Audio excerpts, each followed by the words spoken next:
ہمیں جہیز کی تباہ کاری کا اگر تھوڑا سا اندازہ لگانا ہے، یہ ایک پیپر ہے، ورلڈ سوشلسٹ ویب سائٹ سے اس کو لیا گیا ہے. آپ چاہیں تو آپ کو اس کی کاپی فراہم کی جا سکتی ہے. پیپرز تو بہت سارے ہیں، سب پڑھنے کا وقت نہیں ہے، کہیں کہیں سے میں آپ کو پڑھ کے سنانا چاہوں گی. پہلی بات، یہ جو جہیز کی رسم ہے اس کو ہندوؤں کے ہاں مذہبی تحفظ حاصل ہے، یعنی کہ ان کی روایات میں، ان کی تعلیمات کے اندر یہ چیز موجود ہے. ان کی جو مذہبی کتاب ہے رامایانہ، اس میں لکھا ہے کہ سیتا بہت سا جہیز لے کر راما کے گھر آئی تھی، لہٰذا ہر لڑکی پر یہ فرض ہو گیا کہ جب وہ اپنے شوہر کے گھر جائے تو بہت سارا جہیز لے کر جائے. یہ چیز وقت کے ساتھ ساتھ کم ہونے کے بجائے زیادہ سے زیادہ ہی بڑھتی چلی جا رہی ہے. وجہ یہ ہے کہ دنیا رنگین سے رنگین ہو رہی ہے، طرح طرح کی چیزیں بازاروں میں، مارکیٹ میں آ رہی ہیں. لڑکے والے چاہتے ہیں کہ ہم خریدیں، یا لڑکا خود چاہتا ہے خریدیں. خود اگر افورڈ نہیں کر سکتے تو وہ چاہتے ہیں ہم کوئی لڑکی ایسے لے آئیں کہ پیچھے سے اس کے باپ بھائی اس کو دے دیں یہ سب چیزیں. یا افورڈ کر بھی سکتے ہیں تو ان کے ہاں ایک عزت کا معیار سمجھا جاتا ہے کہ وہ لوگوں کو بتائیں کہ ہماری بہو اتنا جہیز لے کر آئی، بجائے کہ وہ شرم کریں اس بات کے اوپر، غیرت آئے ان کو. اس لیے کہ اسلام میں تو اتنے شرم کی یہ بات ہے کہ لڑکا جو ہے وہ لڑکی سے کہے کہ تم اپنے باپ کی کمائی سمیٹ کے لے کر آؤ. اللہ نے لڑکوں کو قوت بازو دی ہے، مرد کو اللہ نے کمانے کی طاقت دی ہے، وہ کماتے ہیں، وہ پرووائڈ کرتے ہیں، ان کا قوام بنایا اللہ نے ان کو. لیکن جب انسان اللہ سے دور ہٹ جاتا ہے، فطرت سے دور ہٹ جاتا ہے، اب ساری ذمہ داری ہو گئی ہے لڑکی کی اور اس کے گھر والوں کی کہ وہ جہیز مہیا کریں. اور جب وہ جہیز اپنی مرضی کا نہیں دیتے، یعنی لڑکے کی یا لڑکے والوں کی مرضی کا جہیز نہیں دیتے، تو کیا سلوک کرتے ہیں. ایک مصنف ہیں، آتھر ہیں، مرینال پانڈے، یہ لکھتی ہیں، ترجمہ سنایا جا رہا ہے آپ کو، کہ بازار میں سامان بہت موجود ہے، تو لڑکے والے کہتے ہیں کہ امکان اس بات کا ہے کہ اگر تم لڑکی کو تشدد میں مبتلا کرو گے، یعنی فزیکلی ٹارچر کرو گے، تو اس کے باپ بھائی تمہارے مطالبات پورے کرنے کی کوشش کریں گے. لکھنؤ کا واقعہ ہے، 19 سالہ لڑکی کا ذکر ہے، رنکی. وہ شادی ہو کر گئی، 1 مہینے کے بعد اس کو تشدد کا شکار بنایا گیا، ٹارچر کیا گیا، اور اس کے سسرال والوں نے اس کو جلا دیا زندہ. اب کیا ہوا؟ وجہ کیا بتاتے ہیں؟ وجہ یہ بتاتے ہیں کہ جیسی ہی شادی ہوئی، بلک رام تھا لڑکے کا والد، یعنی لڑکی کا سسر، اس نے تقاضا کیا کہ ہم کو رنگین ٹیلی ویژن چاہیے، بلیک اینڈ وائٹ نہیں چاہیے، اور موٹر سائیکل بھی چاہیے.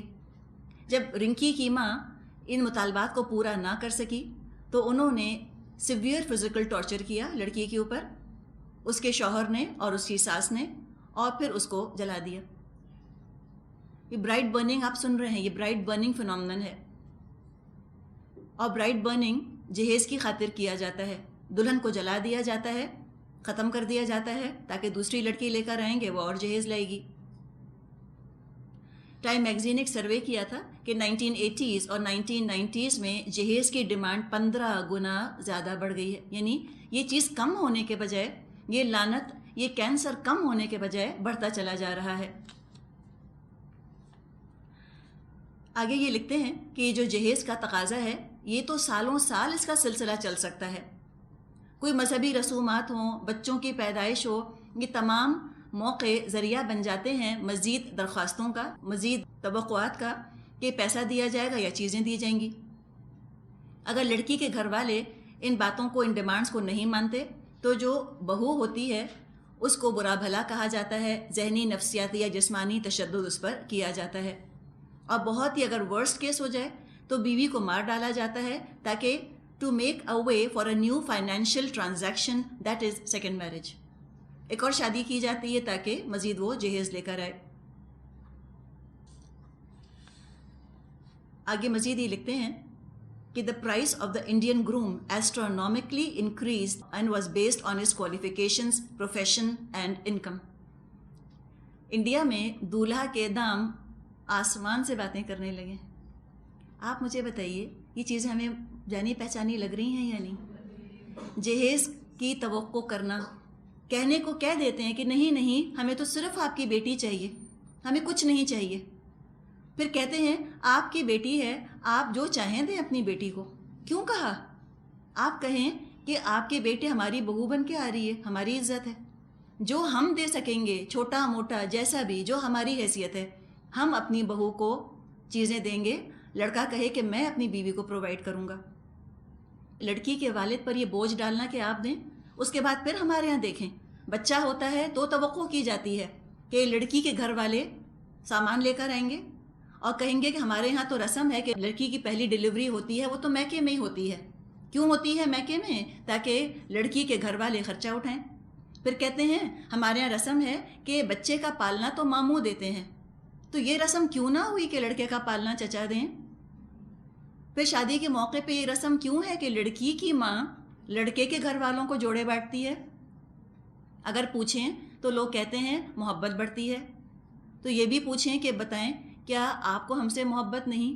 آخر لڑکے کی ماں لڑکی کے گھر والوں کو جوڑے پہ کیوں نہیں دیتی؟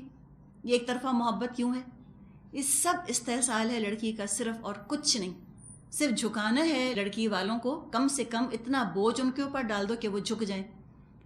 بعض جگہ یہ بھی سنا گیا کہ جب بارات جاتی ہے تو وہ جان بوجھ کے لڑکی والوں کے گھر کا کھانا ضائع کرتے ہیں، کھانا پھینک دیتے ہیں نیچے، چاول پھینک دیتے ہیں، گوشت نیچے پھینک دیتے ہیں تاکہ کھانا کم ہو جائے، اور اس کے بعد لڑکی والوں کی بے عزتی ہو اور ساری زندگی اپنی بہو کو وہ دبا کے رکھ سکیں کہ دیکھو تمہارے یہاں کیا ہوا تھا.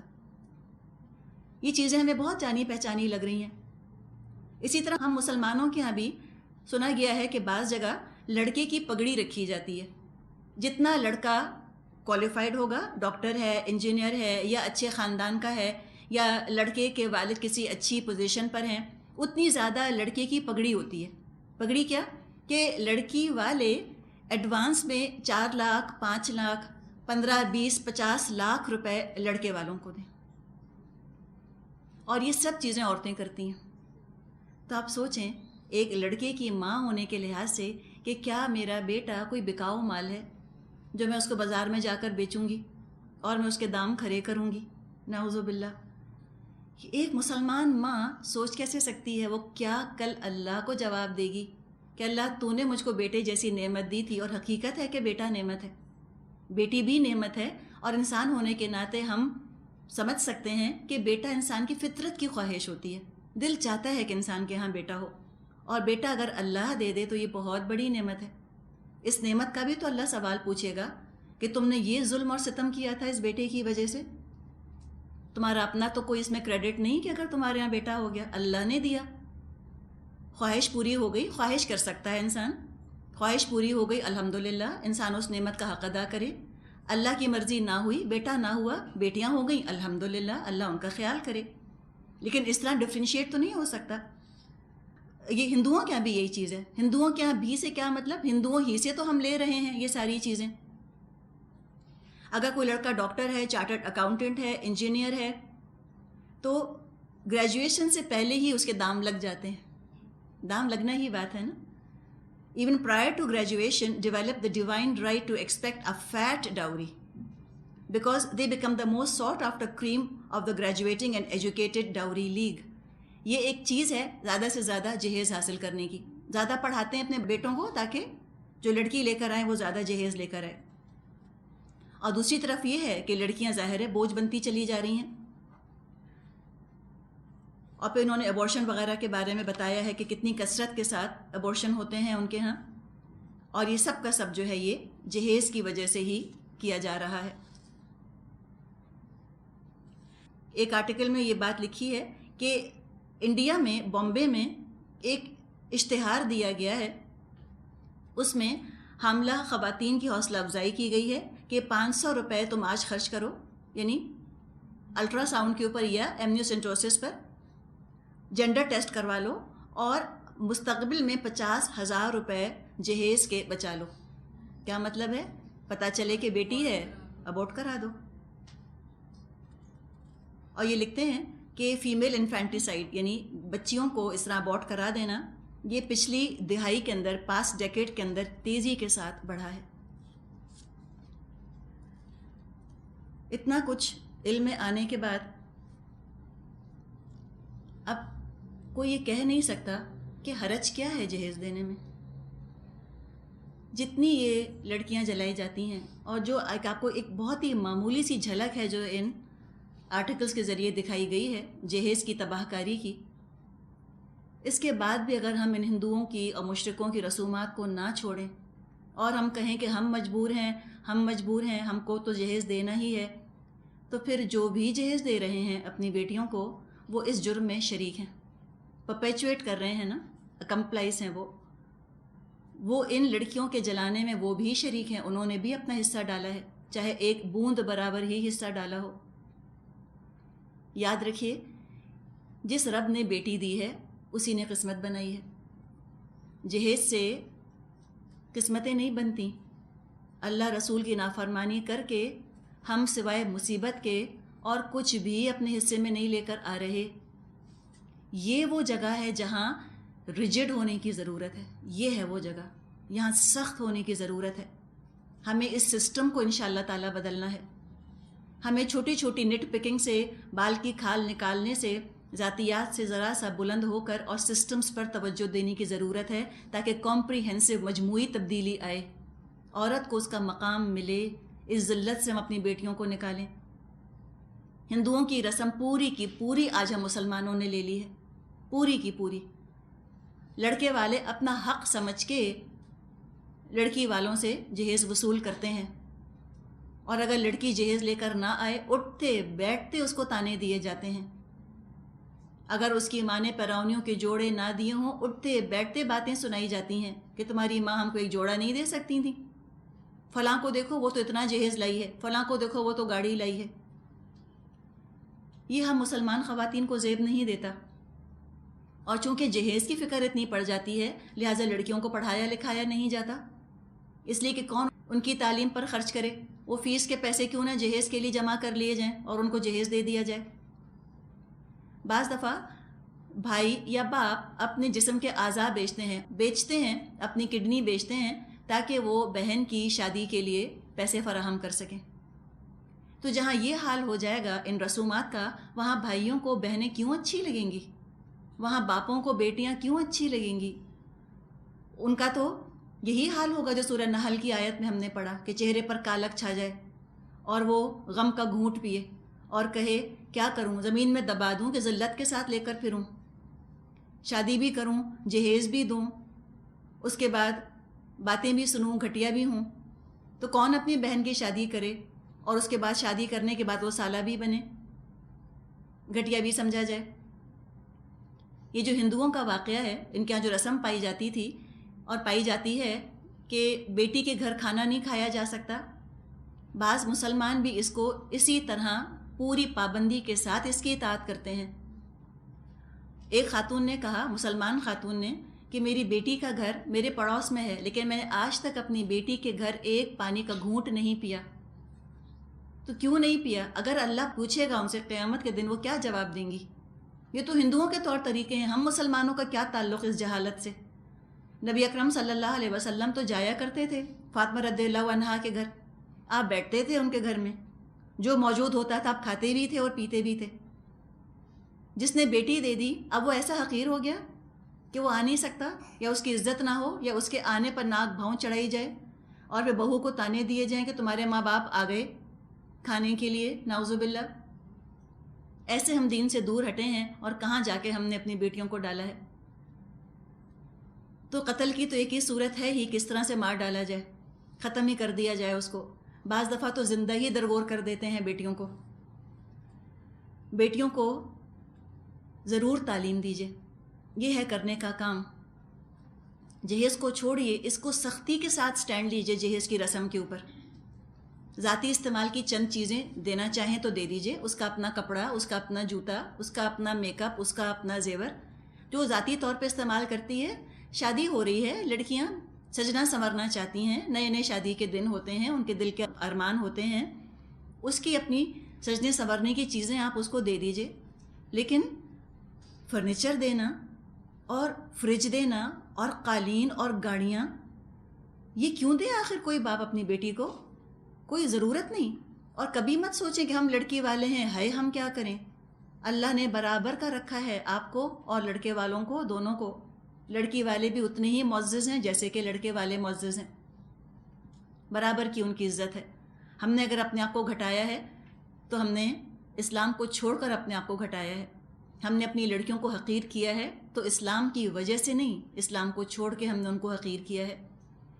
تو ریجڈ ہونے کی ضرورت ہے ان رسومات کے اوپر، اور یاد رکھیے کہ اللہ نے قسمتیں بنائی ہیں، جہیز قسمت نہیں بناتا۔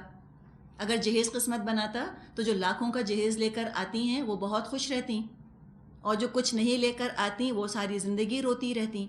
اور ہم دیکھتے ہیں ایسا نہیں ہے، لاکھوں کروڑوں کا جہیز کوئی لڑکی لے کر آتی ہے، اس کے باوجود طلاقیں ہو جاتی ہیں۔ اللہ قسمت بناتا ہے، اللہ پر بھروسہ رکھیے۔ یہ مت کہیے کہ جہیز کی وجہ سے شادیاں نہیں ہو رہی، غلط بات۔ جہیز کی رسم کی وجہ سے شادیاں نہیں ہو رہی۔ یہ مت کہیں کہ جہیز نہ دینے کی وجہ سے شادیاں نہیں ہو رہی۔ یہ رسم ختم ہوگی، شادی آسان ہو جائے گی، ہلکی ہو جائے گی۔ کرنے کا کام یہ ہے کہ جب بیٹی پیدا ہو خوشی منائی جائے، مبارکباد دی جائے۔ عورت کو مجرم نہ بنایا جائے جس نے وہ بیٹی جنم دی۔ خوشی خوشی بیٹی کو لیا جائے، اللہ کی نعمت سمجھ کے، اللہ کی رحمت سمجھ کے اس کو لیا جائے۔ ایک جنت کا دروازہ ہے، بخشش کا ذریعہ ہے جو اللہ تعالیٰ نے ہم کو دے دیا، ہماری گود میں ڈال دیا۔ اسے پیار کیا جائے، نرچر کیا جائے، جو اس کی اپنی فطرت ہے اس فطرت پر بیٹی کو پالا جائے۔ اللہ تعالیٰ نے فرمایا ہے سورۃ الروم میں، فطرت اللہ التی فطر الناس علیہا لا تبدیل لخلق اللہ۔ اللہ کی بنائی ہوئی فطرت جس پہ کہ اللہ نے انسانوں کو پیدا کیا، اللہ کی بنائی ہوئی فطرت میں تبدیلی نہیں ہو سکتی۔ لڑکیوں کو لڑکیاں بنا کر پالیے، جو اللہ نے ان کے اندر لچک اور نرمی اور حیا اور شرم اور بچوں کا سنبھالنا، گڑیوں سے کھیلنا یہ رکھا ہے، سجنے سنورنے کا شوق رکھا ہے، بھرپور طور پہ ان کے ان تمام جذبات کا خیال کیجیے۔ پہنائیے، اڑائیے، زیور پہنائیے بچیوں کو، گڑیاں لا کر دیجیے، اور ہر طرح سے ان کی نرمی کو ابھاریے۔ اور کبھی یہ ظلم مت کریں اپنی بیٹی پر کہ بیٹی کو بیٹا بنا کر پالیں۔ بعض دفعہ مائیں بہت فخر سے کہتی ہیں کہ ہم نے اپنی بیٹی کو بیٹا بنا کر پالا ہے۔ بہت ظلم کیا، بہت ظلم کیا۔ جیسے کہیں آپ دیکھیں کہ موتیوں سے وہ کام لیا جا رہا ہے جو لوہے سے لیا جاتا ہے، تو موتی پر تو ظلم ہو گیا نا۔ موتی کا یہ مقام تو نہیں تھا کہ اسے توا چمٹا بنایا جاتا، ضائع کیا آپ نے اس کو۔ اسی طرح بیٹی کو بیٹا بنانے کی کوشش بیٹی پر ظلم ہے، اس کی فطرت کو مسخ کرنے والی چیز ہے، ڈسٹارٹ کر رہے ہیں اس کی پرسنالٹی کو۔ کبھی ہم بیٹوں کے لیے تو نہیں کہتے کہ ہم نے اپنے بیٹے کو بالکل بیٹی بنا کر پالا ہے۔ ہماری ان باتوں ہی سے تعصب کی بو آ رہی ہے کہ ہم بیٹا ہونا اعلیٰ سمجھتے ہیں، بیٹیاں ہونا گھٹیا سمجھتے ہیں۔ نبی اکرم صلی اللہ علیہ وسلم ہی سے ایک روایت ہے، واللہ عالم، اس کی میں اوتھینٹسٹی آپ کے سامنے بیان نہیں کر سکتی، لیکن سننے میں آیا ہے، اگر بات صحیح ہے تو الحمدللہ۔ اور وہ یہ ہے کہ آپ نے یوں فرمایا تھا، مضمون یہ تھا کہ اگر میرے بس میں ہوتا، میں دے سکتا، میں بیٹیوں کو زیادہ دیتا بیٹوں کے مقابلے میں، لیکن اللہ تعالیٰ نے قوانین بنا دیے ہیں، اس میں اللہ کی حکمت، اب اللہ کی مرضی ہے۔ یعنی اتنا سافٹ کارنر تھا نبی اکرم صلی اللہ علیہ وسلم کے دل میں بیٹیوں کے لیے۔ ہمارے دل میں ہونا چاہیے، بیٹی کو بیٹی بنا کر پالیے۔ اللہ تعالیٰ نے اتنی بڑی ذمہ داری کے لیے ہماری بیٹیوں کو پسند فرمایا ہے۔ انسانیت کا مستقبل کل کو اس بیٹی کی گود میں، جو آج آپ کی بیٹی ہے، کل کو یہ ماں بنے گی، بیوی بنے گی، تو اس کو رول اورینٹیشن سکھائیے۔ اچھی بیوی کیسے بنتے ہیں، اچھی ماں کیسے بنتے ہیں، اچھی بہو کیسے بنتے ہیں، یہ تمام چیزیں انٹیگریٹ، انکلکیٹ کر دیجئے اس کے اندر۔ یہ اس کی فطرت ہے، اس کی فطرت کھل جائے گی، بلاسم ہوگی، پروان چڑھے گی۔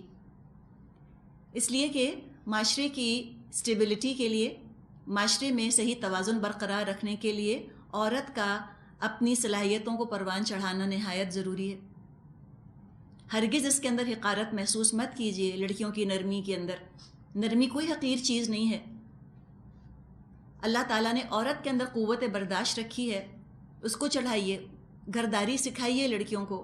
یہ ظلم ہے کہ لڑکیوں کو گھرداری نہ سکھائی جائے، ایسا پڑھائی کے اندر ان کو جوتا جائے جیسے کہ لڑکوں کو جوت دیا جاتا ہے۔ نہ کھانا پکانا سکھائیں، نہ گھرداری سکھائیں، نہ رکھنا سکھائیں، کل کو ان کو مشکل ہوگی، وہی سفر کریں گی۔ تو یہ گھرداری سکھائیے لڑکیوں کو، پڑھائی بھی ان کی کروائیے، ضرور ایجوکیٹ کرائیے، لیکن لڑکوں کے ایجوکیشن پہ زیادہ زور اس لیے دیا جاتا ہے کل ان کو کمانا ہے. لڑکیوں کی ذمہ داری تو نہیں ہے کمانا.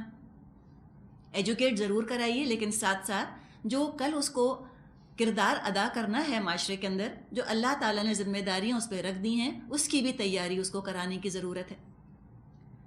آپ دیکھیے جیسے ایک جسم ہوتا ہے، جسم کے اندر کچھ چیزیں جو ہیں وہ خمدار ہوتی ہیں، جیسے ریڑھ کی ہڈی ہے بیک بون، یا جیسے کہ ربز ہیں پسلیاں، ان کے اندر کرو ہے نا، خم ہے. اس خم کے ساتھ ہی وہ کارآمد ہے. اسی طرح جسم میں جہاں ہڈیاں ہیں وہاں کارٹلیجز بھی ہوتے ہیں جو کہ فلیکسیبل ہوتے ہیں، نرم ہوتے ہیں. اسی طرح اللہ نے عورت کے اندر یہ خم رکھا ہے، یہ فلیکسیبلٹی، یہ لچک رکھی ہے.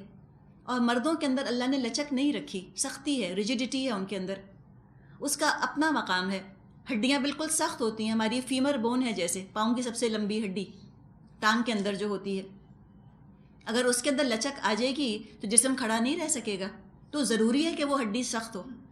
اسی طرح اگر مردوں میں اللہ نے سختی رکھی ہے تو ان کی ذمہ داریوں کے حساب سے جہاں اللہ نے معاشرے میں ان کو پلیس کیا ہے وہاں سختی ضروری ہے، اور جہاں اللہ نے عورت کو معاشرے کے اندر پلیس کیا ہے، جو عورت کو مقام دیا ہے، اس میں نرمی، لچک، خم ضروری ہے. کوئی اس کے اندر عیب نہیں ہے، یہ خوبصورتی ہے، یہ ریکوائرمنٹ ہے. تو اس لچک کو آپ ہارشنس کے اندر اور ریجیڈیٹی کے اندر تبدیل مت کریں. اللہ نے عورت کے اندر قوت برداشت زیادہ رکھی ہے. بیٹیوں کے اندر ہم اس کوالٹی کو ڈیولپ کریں، صبر کو، قوت برداشت کو، خدمت کے جذبے کو. ہرگز گھٹیا مت سمجھیے اس کو. حدیث میں آتا ہے من تواضع للہ رفعہ اللہ، جو اللہ کی خاطر تواضع اختیار کرتا ہے اللہ اس کے درجے بڑھاتا ہے. تو لہٰذا اس طرح کبھی اپنی بیٹی کو ہم بیٹا بنانے کی کوشش نہ کریں اور نہ بیٹے کو بیٹی پر فوقیت دیں. ہندوؤں کا تو معاملہ ہی مختلف ہے. بعض مسلمان گھرانوں کی یہ بات علم میں آئی کہ اگر جیسے کہ 2-3 بہنیں ہیں اور ایک بھائی ہے تو بعض دفعہ ماں بیٹے سے کہتی ہے کہ یہ تیری بہنیں بیٹھی ہیں، تجھے کھاتے ہوئے دیکھ رہی ہیں، ایک نظر نوالا تو ان کو بھی کھلا دے. یہ کوئی طریقہ ہے؟ کوئی بے عزتی کی انتہا ہے کہ وہ ایسا کہیں سے اتر کر آیا ہے آسمان سے بیٹا کہ سب اس کو نظر لگائیں گی، وہ بیچاری ایسی معصوم مسکین بیٹھی ہیں کہ نظر نوالے کھائیں گی. جو بیٹوں کو کھلائیں بیٹیوں کو کھلائیں، جو بیٹوں کو پہنائیں بیٹیوں کو پہنائیں، جیسی ان سے محبت کریں ویسی ان سے محبت کریں. اور حقیقت ہے کہ جو لوگ واقعی تقوی والے ہوتے ہیں، اللہ سے قریب ہوتے ہیں، وہ بیٹیوں سے بہت محبت کرتے ہیں. بعض دفعہ مائیں شوہروں سے بات نہیں منوا سکتی، بیٹیوں کو بھیجتی کہ تم جا کے ابو سے کہو، اور جب بیٹی بات کہہ دے تو پھر ابا انکار نہیں کر سکتے. ایسے ریلیجس لوگ ہوتے ہیں، بیٹیاں ان کی داڑھی پکڑ کے جس طرف منہ گھما دیں ان کا، اور وہ ایسے کھلونا بن جاتے ہیں بیٹیوں کے ہاتھوں میں. ایسے نرم ہوتے ہیں، بیٹوں کے ساتھ ڈانٹ ٹپٹ بھی کر لیتے ہیں. بیٹی کو کبھی اونچی آواز سے کچھ نہیں کہا جاتا، اتنی پیاری ہوتی ہیں، ایسی لاڈلی ہوتی ہیں، اتنی چہیتی ہوتی ہیں. تو کبھی بیٹے کے ساتھ ڈسکرمنیٹ نہ کیا جائے. بیٹی کو اس کا حق دیں، اس کے جذبات کا خیال رکھیں، اس کو نرچر کریں، ڈیولپ کریں. اس کو ٹام بوائے نہیں بنائیں کبھی اپنی بیٹی کو. اس کے بعد جب شادی بیاہ کا معاملہ آئے تو بیٹیوں پہ ظلم مت کیجیے. ظلم یہ ہے کہ زبردستی ان کی شادی کر دی جائے ان کی مرضی کے خلاف. نہیں، ان سے پہلے پوچھیے. نبی اکرم صلی اللہ علیہ وسلم نے کہا ہے ہم سے کہ بیٹیوں سے اجازت لو. وہ نکاح نہیں جہاں کی لڑکی کی مرضی نہ ہو. ہمارے ہاں غیرت کے نام پہ جو مختلف قسم کے عیب پائے جاتے ہیں، ان میں سے ایک عیب یہ ہے کہ ہمیں کسی چیز میں غیرت نہیں آتی. نہ پشتو فلم دیکھتے ہوئے غیرت آتی ہے، نہ انڈین فلم دیکھتے ہوئے غیرت آتی ہے، نہ انگلش. ساری غیرت کس وقت آتی ہے؟ جب کوئی کہے کہ اچھا رشتہ آیا ہے، اپنی بیٹی سے بھی تو پوچھ لو. کہتے ہیں لو ہم ایسے بے غیرت ہو گئے، اب لڑکیوں سے پوچھیں گے. اس میں کون سی بے غیرتی کی بات ہے؟ جس کی زندگی کا فیصلہ ہو رہا ہے اس سے نہیں پوچھا جائے گا کیا؟ یہ بھی تو زندہ درگور کر دینا ہے نا، زندہ مار ڈالنا ہے. جس جگہ وہ شادی نہیں کرنا چاہتی، جس شخص کو ہرگز پسند نہیں کرتی، ساری زندگی کے لیے آپ اس کے ساتھ باندھ رہے ہیں اس کو. کتنا بڑا ظلم ہے بیٹی کے اوپر. کتنا بھی آپ کو لڑکا پسند ہو، اگر بیٹی انکار کر دیتی ہے ہم نہیں کر سکتے شادی، منع کی ہے اللہ نے، اللہ کے رسول نے. مرضی پوچھیے اس کی تاکہ وہ خوش رہے. جب شادی بیاہ کا معاملہ چل رہا ہوتا ہے، اس میں بھی ظلم کرنے سے بچیں. وہ یہ ہے کیسے ہم ظلم کرتے ہیں. رشتے آتے ہیں بیٹیوں کے. آپ اپنی بیٹیوں کو بتا دیجئے کہ دیکھو لوگ آئیں گے اور جائیں گے, کوئی کہیں دیکھے گا کوئی کہیں. یہ تو معاشرے کا ہمارے حصہ ہے. نہ بیٹیوں کو بہت زیادہ کانشیس کرنے کی ضرورت ہے اس چیز کے اوپر, نہ ہی ان کو بہت زیادہ اس بات میں پریشان کرنے کی ضرورت ہے. ایک نارمل روٹین سمجھیے. اگر کوئی دیکھنے آتا ہے آپ کی بیٹی کو, جیسے آپ اور مہمانوں کو ٹریٹ کرتی ہیں, ایک شربت کا گلاس, کوک, چائے آپ اتنا دے دیجئے. اور جیسے آپ کی بیٹی گھر میں ہوتی ہے, اگر کوئی آ کے دیکھتا ہے تو دیکھ لے. مسئلہ کہاں پر ہوتا ہے؟ مسئلہ وہاں پر ہوتا ہے کوئی ہمیں بتائے کہ اچھا فلاں تمہاری بیٹی کو دیکھنے آنے والے. اب مائیں جو ہیں وہ پریشان ہونے لگتی ہیں. اچھا اب کیا پکائیں گے؟ ٹرالی سجائی جاتی ہے. وہ تو ایک ٹرم ہی بن گئی ہے, ٹرالیاں کھانا. اب ٹرالیاں کیسے کھائی جاتی ہیں؟ ٹرالیاں اس طرح کھائی جاتی ہیں کہ اب کہا کہ ابھی دیکھنے آ رہے ہیں, ابھی کچھ نہیں بات, پہلی دفعہ آ رہے ہیں. قصور اس میں مجھے محسوس یوں ہوتا ہے کہ لڑکے والوں کا نہیں ہے جتنا لڑکی والوں کا ہوتا ہے. کیوں اتنے ہائپر ہو رہے ہیں؟ آ رہے ہیں تو آنے دیں, 100 دفعہ ہیں, اور بھی تو لوگ آتے ہیں. لیکن نہیں, اب پریشانی. اب کہا جائے گا لڑکی سے تم دہی بڑے بناؤ, تاکہ وہ کہہ تو سکے کہ لیجیے نا ہماری بیٹی نے بنایا. مثال کے طور پہ یہ طریقہ. ٹرالی سجائی, کیا کچھ بنایا اس کے اندر. اس کے بعد اب کیا ہوا, بہن کو فون کیا کہ سنو وہ کوئی دیکھنے آ رہے ہیں. اور مائیں ایسی بولی سمجھتی ہیں بیٹی کو پتہ ہی نہیں کیا ہو رہا ہے, سب ہم چھپا لیں گے. اور وہ ایسی تیز ہوتی ہیں, ان کو ایک ایک بات پتہ ہوتی ہے کیا ہو رہا ہے. پھر اب کہیں گی بہن سے کہ تم ذرا آ جاؤ. اب خالہ نے کہا اچھا میں آتی ہوں. خالہ کو بلا لیا, پھپھو کو بلا لیا, کزن کو بلا لیا, میلہ لگا لیا. اور کہا کہ اس کو اچھا وہ ایسی آ گئی, بس خالہ کو ملنے آنا تھا. اچھا اوہ تم بھی آ گئی, اچھا تم بھی آج ایسی ہی آ گئی, اچھا سب آ گئے. آپ کوئی کہے گا لڑکی سے وہ گلابی جوڑا پہنو نا, وہ ذرا ہلکی سی لپسٹک لگا لو. اب وہ کہہ رہی ہے کیوں؟ ایسے ہی وہ کچھ لوگ آ رہے ہیں نا, اس کو پتہ نہیں چلے گا. کیوں تماشا کرتے ہیں ہم لڑکی کا, کیوں کر رہے ہیں اس کے ساتھ ایسے, مجھے بتائیں. اس کے بعد لوگ آتے ہیں, دیکھ کر خاموشی ساتھ کر بیٹھ جاتے ہیں. پھر اب مائیں فکر مند, کیا ہوا جواب نہیں دیا, کیا ہوا جواب نہیں دیا. کیوں ڈسپلے کیا بیٹی کا اس طرح سے؟ اتنی بے عزتی ہے لڑکی کی, اس طرح اس کو ہر ایک کے سامنے لا کر سجا بنا کر کھڑا کرنا. کوئی ضرورت نہیں. اس طرح اس کی لپسٹک اور اس کے گلابی جوڑے سے نکاح نہیں ہوگا. اگر ہونا ہوگا تو ہر حال میں ہوگا. جو نارمل جس حلیے میں ہوتی ہے, بس نارمل آ کر بیٹھ جائے. آپ ایک شربت کا گلاس پلا دیجئے, الحمدللہ. ٹھیک ہے, آگے بات جب چلتی ہے انشاءاللہ تعالیٰ دیکھا جائے گا, ایڈوانس ہوتی ہیں جب چیزیں. ابھی سے کیوں کانشیس کرتے ہیں اس کو اتنا؟ اس طرح دکھایا جاتا ہے, ایسے لڑکی کی نمائش کی جاتی ہے کہ لڑکیاں اپسیٹ پریشان ہونے لگتی ہیں. کوئی نعوذ باللہ وہ کوئی گائے بکریاں بھیڑ بکریاں ہیں, کوئی منڈی لگی ہے. ایک آتا ہے وہ دیکھ کے جاتا ہے, دوسرا آتا ہے دیکھ کے جاتا ہے. کسی نے کہا ہمیں آنکھیں پسند نہیں آئیں, کسی نے کہا ناک پسند نہیں آئی. یہ کوئی طریقہ ہے مجھے بتائیں؟ جیسے بکرا منڈی میں نہیں بکرے لینے جاتے, بس 2 دانت دیکھنے کی کسر ہے, وہ بھی دیکھ لیں منہ کھول کر. اور یہ ہم ماؤں کا, ہم لڑکیوں کی ماؤں کا قصور ہے. ہم اس طرح کرتے ہیں اپنی بیٹیوں کے ساتھ, اتنا ہم تنگ کرتے ہیں اپنی بیٹیوں کو. پھر جب وہ رشتے والے چپ کر کے بیٹھ جاتے ہیں, پھر مائیں کہتی ہیں ایک ایک سے ان کی شادی نہیں ہو رہی, تمہیں کوئی لڑکا بتاؤ, ان کی تو شادی نہیں ہو رہی. وہ لڑکیاں گھٹ گھٹ کے بلا وجہ کی مجرم, اٹھتے بیٹھتے مائیں کہتی ہیں یہ میرے سر پہ بوجھ ہیں, ان کی تو شادی نہیں ہوتی, ہے میں کیا کروں, ہے میں پریشان ہوں. آپ سوچیے اس پہ کیا گزر رہی ہے, اس کا قصور ہے؟ اس کا تو قصور نہیں.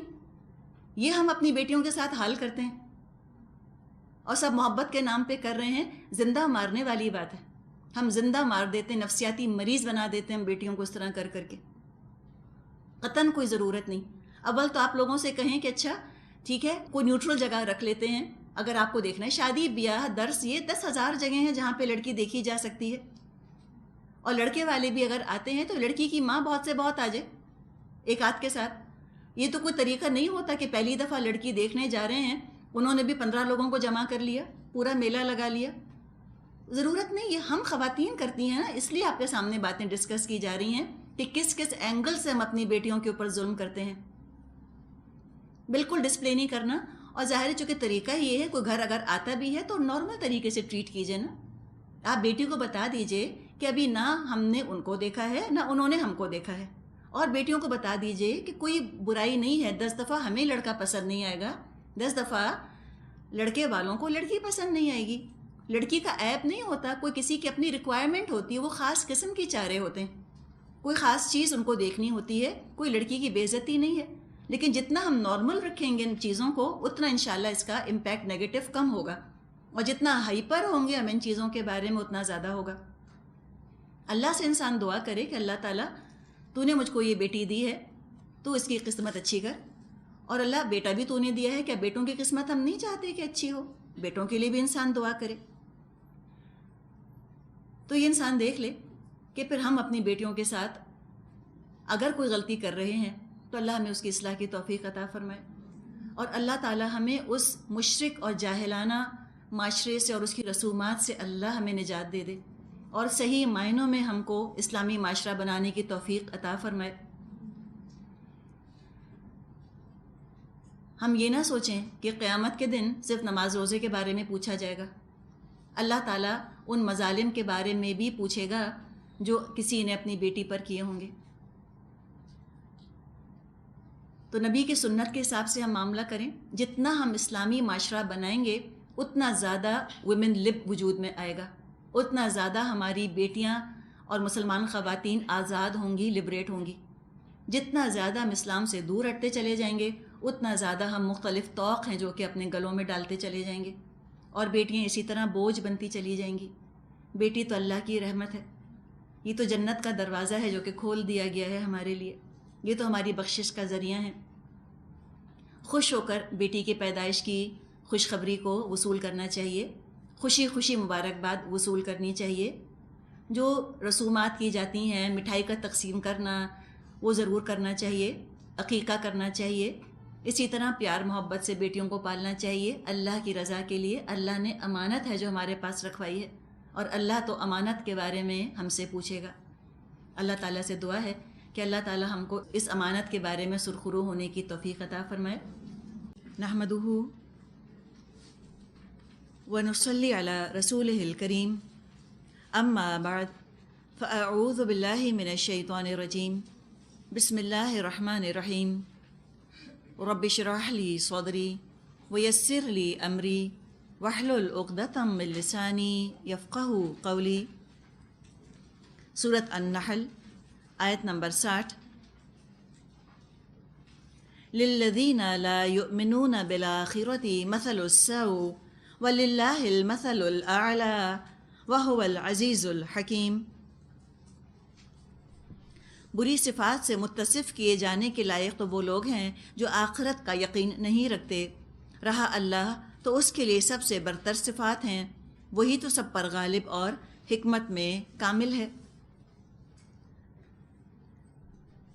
بات یہی ہے کہ جو لوگ آخرت کو نہیں مانتے, جن کو آخرت کے حساب کتاب کا خوف نہیں ہے, احساس نہیں ہے, وہ تو برائیوں کے اندر ملوث ہو ہی جاتے ہیں, لوگوں کی حق تلفیوں پر اتر ہی آتے ہیں. اللہ تعالیٰ جو قانون بناتا ہے, جو احکامات ہدایات اللہ تعالیٰ نے دیے ہیں, وہ نہایت اعلیٰ, نہایت افضل اور برتر ہیں. جو ان پر عمل کر لے گا, ان احکامات اور ہدایات کے مطابق اپنی زندگیوں کو ڈھال لے گا, وہ خود بھی اعلیٰ ہو جائے گا, خود بھی بہتر ہو جائے گا.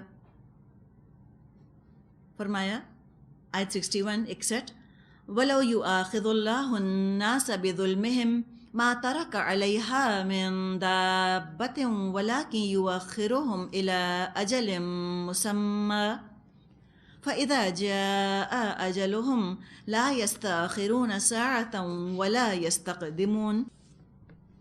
اگر کہیں اللہ لوگوں کو ان کی زیادتی پر فوراً ہی پکڑ لیتا تو روئے زمین پر کسی متنفس کو نہ چھوڑتا, لیکن وہ سب کو ایک وقت مقرر تک مہلت دیتا ہے. پھر جب وہ وقت آ جاتا ہے تو اس سے کوئی ایک گھڑی بھر بھی آگے پیچھے نہیں ہو سکتا. ظلم سے مراد کئی چیزیں ہو سکتی ہیں. قرآن نے ظلم کے بارے میں فرمایا ہے کہ ان الشرک لظلم عظیم, یقیناً شرک بہت بڑا ظلم ہے, ظلم عظیم ہے. اسی طرح ظلم سے مراد حق تلفی کرنا, کسی کو اس کے حق سے محروم کر دینا, اور ظلم سے مراد یہ بھی ہے اللہ کو اللہ کا حق نہ دینا. اور چاہے انسان شرک میں ملوث ہو یا حق تلفی انسانوں کی کرے یا اللہ کی حق تلفی کرے، اصل میں تو وہ ظلم اپنی جان پر ہی کر رہا ہوتا ہے. اللہ بھی فوراً کے فوراً لوگوں کو پکڑ نہیں لیتا. اللہ ان کو ڈھیل دیتا ہے، مہلت دیتا ہے، ذرا سوچ لیں، ذرا سمجھ لیں. ہو سکتا ہے کہیں سے کوئی ہدایت کی بات، کوئی آواز ان کے کان پر پڑ جائے، کوئی اللہ کی بات، کوئی رسول کی سنت ان تک پہنچ جائے اور وہ اپنا عمل درست کر لیں. لیکن ایک دفعہ وہ مہلت ختم ہو جائے گی، اس کے بعد پھر جب ان کا فیصلہ چکا دیا جائے گا تو وہ آگے پیچھے پھر نہیں ہوگا. تو جب تک انسان زندہ ہے وہ اپنے آپ کو ضرور ہی مظالم سے دور کرنے کی کوشش کرے، اور وہ خاندان میں اور معاشرے کے اندر بھی اس چیز کو عام کرے. امر بالمعروف کرے، نہیں عن المنکر کرے. جب یہ کام کرنا چھوڑ دیں گے مسلمان تو پھر معاشرے کے اندر منکرات پھیل جائیں گی. جیسے کہ ہم نے بیٹی کے ضمن میں بات کی، اتنا ظلم کیا جاتا ہے بیٹیوں کے اوپر. اگر ان کو جہیز دے دیا گیا تو کچھ لوگ پھر بعد میں وراثت نہیں دیتے، حق مار لیتے ہیں بیٹی کا، کہتے ہیں کہ شادی کے موقع پر ہم نے دے دیا اور اب اس کے لیے وراثت میں کچھ بھی نہیں. یہ بھی ظلم ہے. تو ایک ظلم ہوتا ہے جب انسان کے جسم کو نقصان پہنچایا جائے، یا ایک ظلم ہوتا ہے جب کسی کا حق مار لیا جائے. ایک اور بھی ظلم کی قسم ہے جب کسی کو ذہنی تکلیف یا ذہنی اذیت میں مبتلا کیا جائے، وہ بھی تو ظلم ہے. کسی کے روح کو زخم لگا دینا، کسی کی نفسیات کو تکلیف پہنچانا، اپنی زبان سے یا اپنے رویے سے یا اپنی باتوں سے، یہ تمام چیزیں بھی ظلم میں آتی ہیں. اپنی بیٹی کو اٹھتے بیٹھتے اس کی شکل کا احساس دلانا، چونکہ ہم نے پچھلی آیات میں بیٹی ہی کی بات کی تھی. ایک اور جو ظلم بعض دفعہ ہم اپنے معاشرے میں دیکھتے ہیں بیٹیوں کے اوپر، وہ یہ ہے کہ چونکہ ہمارا پورا معاشرہ بالکل اس کا لاک آن ہے بیٹیوں کی شادی پر. پیدا ہوتے ہی پہلی فکر ماں کو شادی کی پڑتی ہے، اور آخر تک فکریں شادی ہی کی رہ جاتی ہیں جب تک وہ بڑی ہوتی ہے. اور اگر شادی ہونے میں کچھ ٹائم لگ رہا ہو یا تھوڑی دیر ہو رہی ہو تو عام طور پہ پھر لڑکیوں کی شکلوں پر اعتراضات شروع ہو جاتے ہیں. رنگ ایسا ہے تو شادی نہیں ہو رہی، ناک ایسی ہے تو شادی نہیں ہو رہی.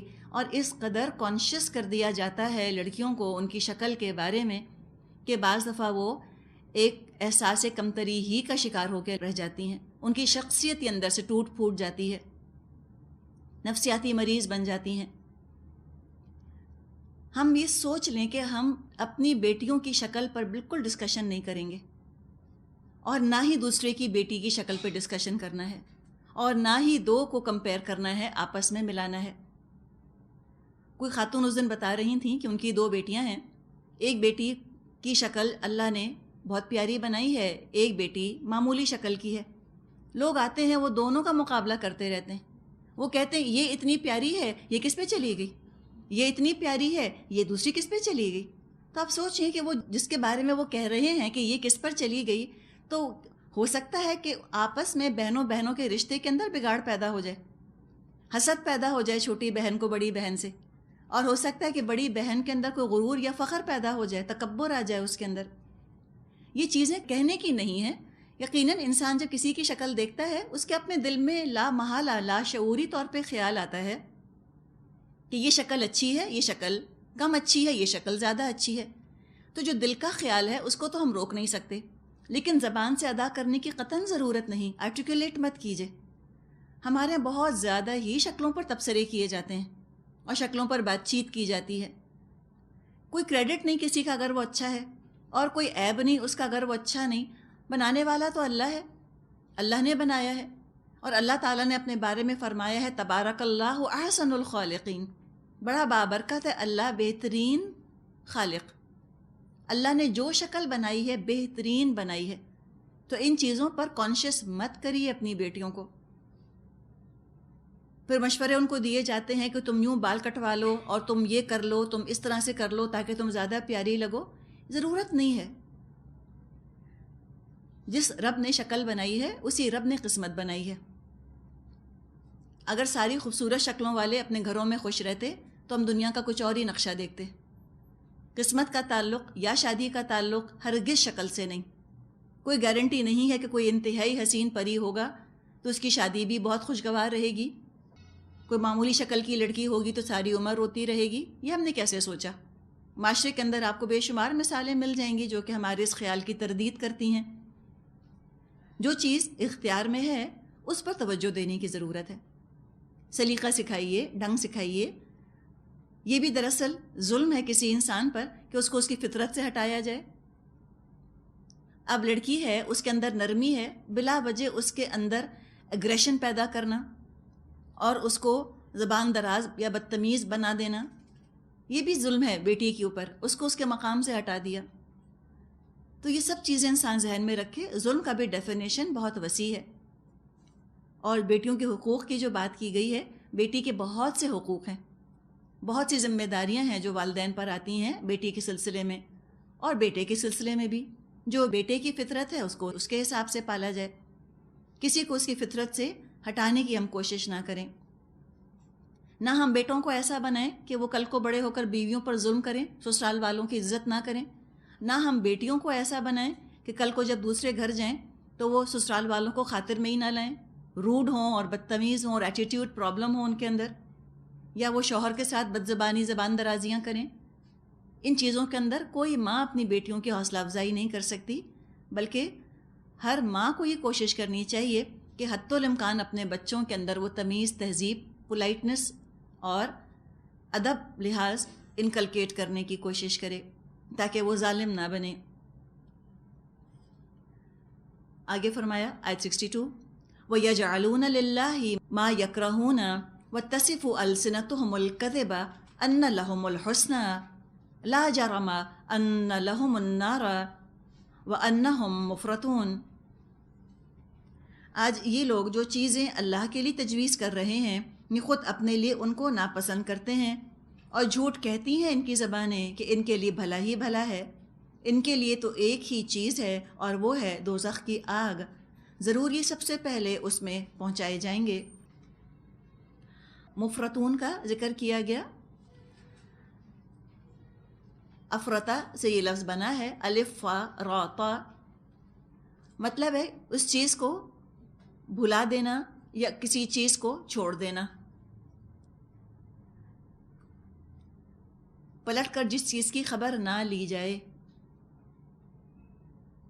تو یہاں ذکر کیا جا رہا ہے کہ یہ لوگ، ان کو آگ میں ڈال دیا جائے گا اور پھر اس کے بعد کوئی خبر گیری کرنے والا نہ ہوگا ان کی کہ آگ میں ان پر کیا گزری، کوئی ہمدردی کرنے والا، کوئی میٹھے بول بولنے والا یا ان کی فکر کرنے والا نہ ہوگا۔